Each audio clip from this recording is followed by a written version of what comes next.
Hi folks, Canadian Prepper here. So I was outside doing some gardening today, believe it or not. Gardening in April in northern Canada. That's weird. We've had some really warm temperatures here lately. Actually, in March, we had one of the driest Marches on record, but it was also one of the coldest in many years. And that was mostly due with the breakdown of the jet stream, that polar vortex situation, all that Arctic air being moved downwards. And of course, that's why you're seeing record temperatures in Alaska, in the Arctic, because all of that cold air is now being distributed throughout the globe because the jet stream is breaking down. Anyways, I'm cutting the lawn and gardening in April, and that is just incredibly foreign to me anyways. Maybe not everybody, maybe there's some people who get a head start on it, but watering your lawn in April here is just weird. Anyways, just more writing on the wall that the winds of change are coming and you need to start getting prepared, and in a big way. You need to start learning self-reliance skills, getting off the grid. And of course, this is a note to self because I got a lot to learn in this department as well. Anyways, I'm always thinking about stuff. A couple days ago, I made a video about religion and atheism as it pertained to SHTF. I declined to post that video because I just didn't feel 100% about it. I didn't feel I provided enough of a disclaimer because I'm a bit of a masochist, it seems. Sometimes I get these whimsical ideas. I'm just going to post a very controversial video, knowing full well it's going to be a shitstorm in the comment section, and I just subject myself to, a day's worth of me bantering at people for no reason. And I think that's avoidable. You can speak honestly on these matters, regardless of what your perspective is, but it's all about how you communicate it. So I'm going to try to communicate my thoughts on this matter the best way I possibly can. But what I will say is that no matter how much you disagree with somebody about one particular thing, be it politics or religion, that doesn't mean that you can't rub shoulders with those individuals on all sorts of other affairs in your daily life. All right, so let's get down to the nitty-gritty about religion. What people commonly criticize religion for is being used as a social control mechanism by the elite. But what you need to understand about that is that people are animals. People, in times of great desperation, they get to a breaking point where they're going to end up doing crazy things, and they're going to start inflicting harm upon one another. So organized religion comes along as a necessary step in the evolution of our civilization. There was a time when it was very much necessary to have religion in order to maintain social order. And the reason for that is simple. For the longest time, they never had all of the security things that we have in place now. They never had 911, they never had EMS, they never had surveillance system, alarm systems, global telecommunications to determine, where a perpetrator is at any given time. They didn't have all these things that we have now, all of these safeguards against social deviancy. The only way to safeguard against antisocial behavior was to put a cop in everybody's head. And that's what religion essentially was, at least to the people who were leveraging it for social control. Obviously, for the believers of faiths, it's much more meaningful, it's much more spiritual. But the people who are puppeteering the pulpit, so to speak, their main concern was putting a cop in everybody's head. Because remember, there wasn't cops, there wasn't a way to police people. In order for civilization to emerge, you need people to restrain themselves. You need people to not act on their impulses. You need people to have a moral or ethical braking system, if you will. And the only way you can do that is essentially, at least in the early days, not so much right now, but you needed for people to fear some sort of supernatural, eternal damnation existing in a fiery hell with Lucifer himself for eternity, essentially. That was the only way to at least get people to second guess their actions in this life. And of course, people, would still do things, but at least, they did them with the best intentions. And we all know the road to hell was paved with good intentions, yada, yada, yada. Before the Industrial Revolution, the Enlightenment, the Age of Empiricism, you needed a way to keep people in line. And that's what religion does. So if you have a situation of a Mad Max caliber, technological regression, grid down, without rule of law, the shit is hitting the fan. Of course, religion is going to get a big return.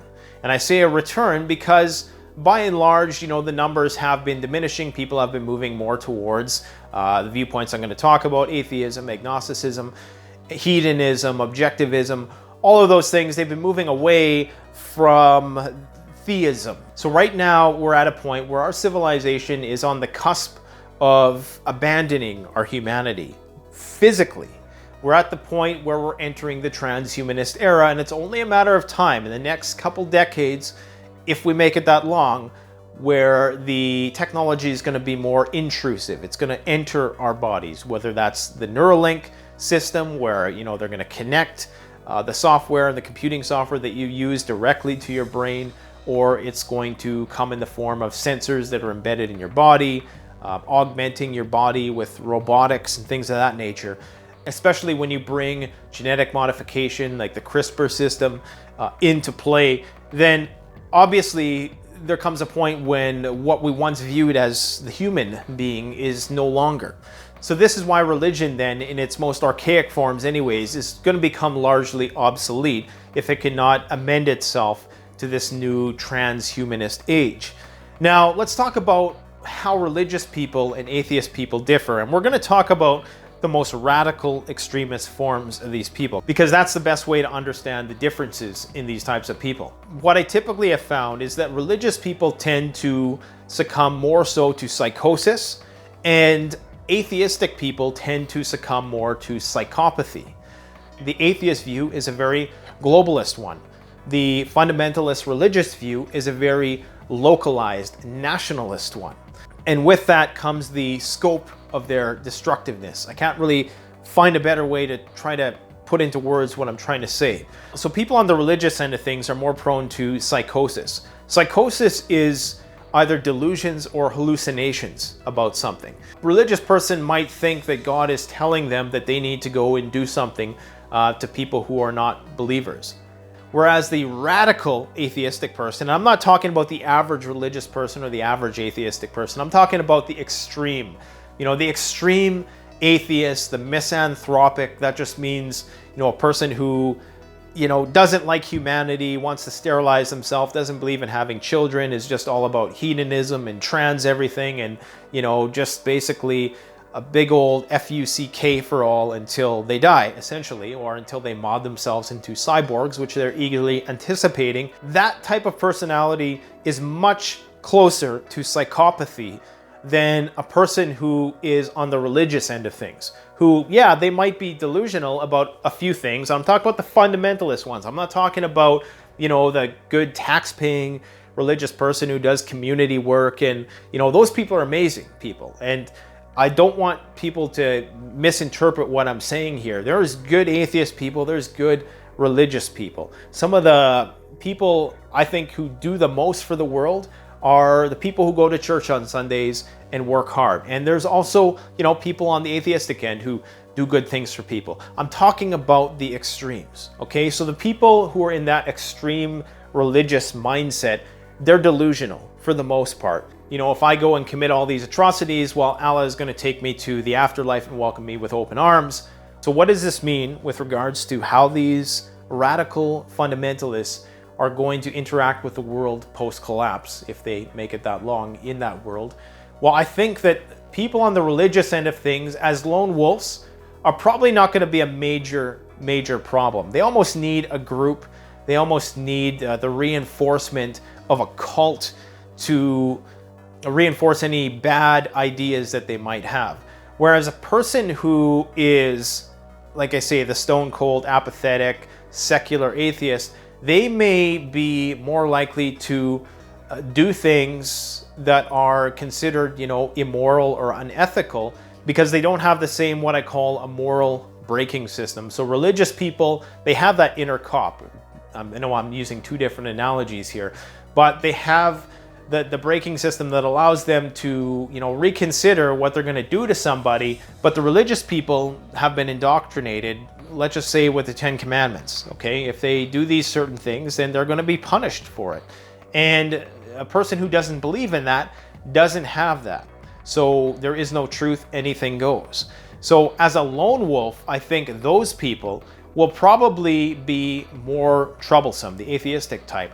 Whereas in a group, I think just the group dynamics, the empirical thinking, chances are they would be less of a threat if in a group. But remember, some of the greatest atrocities ever committed were atheistic, in the sense that they took place in regimes which wanted technocracy. Many of the communist dictatorships, Maoist China, Stalinist Russia, all idealism aside, were motivated to create a very dehumanized, technocratic world, one which was biocentric as opposed to anthropocentric. So anthropocentrism is this idea that, you know, man is more important, essentially, that man is essentially the center of all things of meaningful significance in the universe, whereas biocentric is this idea that no, nature is the center of the universe and what we should be devoting ourselves to protecting. And really the truth, as with all things, is a synthesis of these two things. Even the notion that we can separate ourselves from nature in the first place is probably logically fallacious on some level. But the fact is that most genocidal activity has been committed not in the name of religion per se, but war over resources, material, or, like I said, trying to build that uber secular communist utopian society. Obviously, a person like myself who's agnostic, I'm going to try to avoid people who are like that in an SHTF situation. And if I do find myself at the behest of a religious community, you know, if it just so happens that I find myself in a post-collapse community and they happen to be religious, I'm going to want to be as much in the know of and as much of an influence on management as possible. Because in those types of situations where people are governed with religion, you have to be very careful, because it can quickly be wielded in ways which are not for the betterment of the group, but you know, that person, that charismatic leader, can quickly, you know, become a narcissist, and that power can go to their head. So, and of course that can lead people to start doing stupid things like ritual, ceremonial human sacrifice. And, you know, that might sound crazy, but just think about it. You know, I mean, there's so many people who, like hundreds of millions of people, who really do anticipate that we are living in the last days and that this is a great tribulation that's coming down the road, the seven trumpets, the rapture, all of that stuff. There are hundreds of millions of people who believe that. Now, when this stuff does actually happen, when things all accumulate into a grid down scenario, the first explanation they're going to go to is, well, this is punishment for man. Well, why is man being punished? Well, all it's going to take is some personality to emerge out of the woodwork and say, well, I think it's these people's fault. And of course, that's when people are going to start scapegoating people. So if you don't fit the profile of the person who, you know, is going to be raptured into heaven, then, you know, you might be in big trouble. You know, it's really challenging for a person like me because I see the danger in both of these extremes. But if you ask either of these extremes who the danger is, they'll never say their side. And, you know, they'll always say it's the opposite side. I agree that the greenwashed, whitewashed, overly triggered snowflake masses, there's some latent anger that exists there, you know, like the angry vegans, and yeah, that pooled with, you know, having this entitlement mentality, never having to really struggle much in life and always getting what you want instantly, always having that instant gratification. All of those things, you know, you put that person in a desperate situation, I just get the sense that they're not going to take to it too well and they're going to end up doing some pretty rash things. And in the same thing, you know, you have that delusional aspect with the religious side that, yeah, I don't think I want to be, you know, partaking in any lotteries anytime soon. You ever seen the movie The Lottery? Or I think it's a short story. The whole point of it is basically this small, you know, down home community. Every year they gather together and they take this friendly lottery. And the person who wins the lottery, really loses, gets stoned to death, essentially. And the whole purpose of that is so that they can ensure that the crops are going to grow next year. Does that sound familiar? Well, it should, because that's what happened basically in Mesoamerica.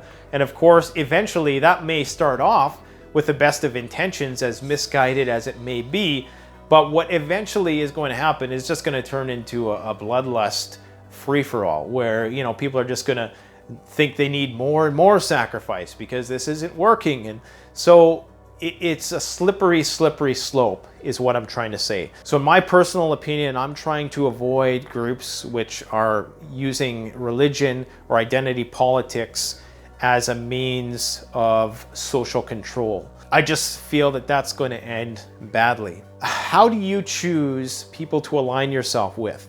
And do you think that the things I'm mentioning today, do you think that there are inherent risks in joining a group who, you know, is devoutly religious, or joining a group, or, you know, if there is even going to be groups which are anti-religious or define themselves using other parameters? Now, something I've said before which bears repeating is that Christian eschatology, never before in history has the predictions ever had the possibility of coming true like they do right now. Never before on this planet has there been such abundance. But at the same time, there's never been as much vulnerability to things going very wrong. So it's the best of times, and it's potentially, absolutely, the worst of times. Thanks for watching. Don't forget to like, comment, subscribe. Canadian Prepper out. The best way to support this YouTube channel is to support yourself by gearing up through CanadianPreparedness.com or BugoutRoll.ca. Premium quality gear at the best possible price using the incredibly secure and easy to use Shopify platform. We offer free shipping to the United States for orders over $200 USD and free shipping to Canada over $75. So support the channel by supporting yourself.